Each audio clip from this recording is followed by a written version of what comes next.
अच्छा TDPL के द्वारा 14 JPSC जो किया गया है, FRO ACF है और जो अन्य एग्ज़ाम्स है वो तुरंत रद्द किया जाए। तो हम लोग चाहते हैं कि ये हमारा शॉर्ट टर्म डिमांड को माना जाए और लॉन्ग टर्म डिमांड को 3 महीना का आश्वासन दिया जाए, लिखित दिया जाए, ताकि हम लोग अपना जो आंदोलन है बोरिया बिस्तर बांध के सब अपने घर जाएं और सुकून से पढ़ाई करें। जब सभी ने डिसाइड किया है कि शॉर्ट टर्म डिमांड अगर मांग पूरा नहीं होता है आजकल में, तो हमारा जो है विधानसभा मार्च वो जारी ही रहेगा। और दीपिका मैम का रिस्पांस बहुत पॉजिटिव था। उन्होंने बाहर भी निकलते हुए क्या बोला कि ये जो डिमांड्स है आपका लीगल डिमांड्स है, इसको फुलफिल किया जाना चाहिए। देखिए, इस वक्त जो छात्रों का डेलीगेट्स जो है वो मंत्रियों से मिलने के लिए गया था, एक रविशंकर जी इस वक्त हमारे साथ हैं। इनसे हम बातचीत करते हैं कि क्या बातचीत हुई और आगे और क्या रणनीति इन लोगों का बन रहा है। रवि जी, ये बताइए, बातचीत अभी आप लोगों की कंप्लीट हुई है, क्या कुछ बातचीत हुई है, आप लोगों की क्या हम लोगों ने अपना डिमांड्स बनाया था और हम लोग सारे छात्र और देवेंद्र महतो भी उसमें कुछ सजेशंस दिए थे और जितने भी थे सारे छात्र ने मिलकर करीब 20-25 छात्र मिलकर रात भर इसमें काम किया और इसमें डिमांड्स बनाए। हम लोग का डिसीजन था कि शॉर्ट टर्म्स और long terms demand. Short terms demand था हमारा कि शॉर्ट टर्म डिमांड्स में जो सरकार तुरंत फुलफिल कर सकता है। लॉन्ग टर्म्स डिमांड्स वो था जो सरकार को 3 महीना में जैसे टाइम लगेगा, जैसे कि SOP बनाना, तो वो लॉन्ग टर्म डिमांड है, वो सरकार को थोड़ी टाइम लगेगी। लेकिन यहाँ अनशन को हम लोग अगर इस जगह पे हम लोग एंड करते हैं आंदोलन को, तो उसमें शॉर्ट टर्म डिमांड से कुछ अच्छा TDPL के द्वारा 14 JPSC जो किया गया है, FRO ACF है और जो अन्य एग्ज़ाम्स है वो तुरंत रद्द किया जाए और उसका डेट बकाया जारी हो कैलेंडर के साथ और वो कैलेंडर फॉलो।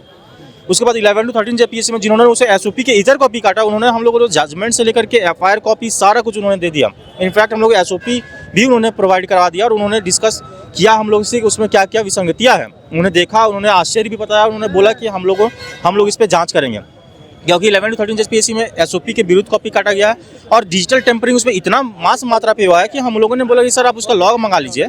और लॉग हमारे साथी जो थे एक प्रेम कुमार, उन्होंने बहुत अच्छा समझाया कि आप उसका लॉग मंगा लीजिए। वो IT एक्सपर्ट है और वो JPSC की भी तैयारी कर रहे हैं। उन्होंने बोला कि सर आप लॉग मंगा लीजिए और लॉग को देख लीजिए मैडम जाने के बाद कितना बार लॉग खुला है, उससे पता चल जाएगा डिजिटल टेम्परिंग कितना हुआ है। और वो हम लोग को जानना भी नहीं है डिजिटल टेम्परिंग की। तो आप पहले देखिए कि SOP बोलता ही नहीं है, तो ये इलीगल रिजल्ट है ना। आप किसी पे रिस्पॉन्सिबिलिटी अकाउंटेबिलिटी कुछ है नहीं, तो ये रिजल्ट ही इलीगल था। तो आप 11 to 13 को फिर से रीमेंस लीजिए, हमारा कॉपी जांच कीजिए। और माननीय मुख्यमंत्री को हम लोगों ने कहा कि हमारा कॉपी जांच नहीं है सर, ये रिजल्ट इलीगल है, आप इसको जांच करवाइए। उन्होंने बहुत अच्छे से इसको नोट डाउन किया, पूरा पॉइंट को समझा, केस नंबर भी लिया और सब कुछ करते हुए उन्होंने आश्वासन दिया कि ठीक है हम लोग इस पर बात करेंगे। बातें जो हुई हैं कैसा रहा, सकारात्मक रहा या नकारात्मक रहा? वही बता रहे हैं, सकारात्मक रहा। उन्होंने जैसे 1.6 किलोमीटर का जो दौड़ है, उन्होंने बोला कि नहीं उसको होना चाहिए 7 मिनट और 12 मिनट, क्योंकि सबसे टफेस्ट दौड़ इंडिया का है। PGT में जो जम्बलिंग हो रहा था तो उस पर हम लोगों ने बात रखा, नहीं ये जो है TCS जैसे एजेंसी से करवाना ही चाहिए JSSC को किसी भी हाल में। और उन्होंने TCS को जो है बोला ठीक है ये हम संज्ञान में लेते हैं, TCS जैसे एजेंसी को कराना चाहिए।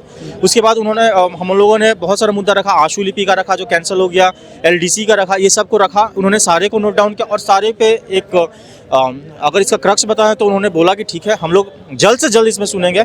और दीपिका मैम का रिस्पांस बहुत पॉजिटिव था। उन्होंने बाहर भी निकलते हुए क्या बोला कि ये जो डिमांड्स है आपका लीगल डिमांड्स है, इसको फुलफिल किया जाना चाहिए। और हम लोगों ने बोला कि मैम इसको थोड़ा जल्दी कर दीजिए, क्योंकि जो डिमांड्स हम लोग शॉर्ट टर्म रखे हैं वो इस पर ध्यान रख के लगे, गवर्नमेंट प्रेशर ना पड़े।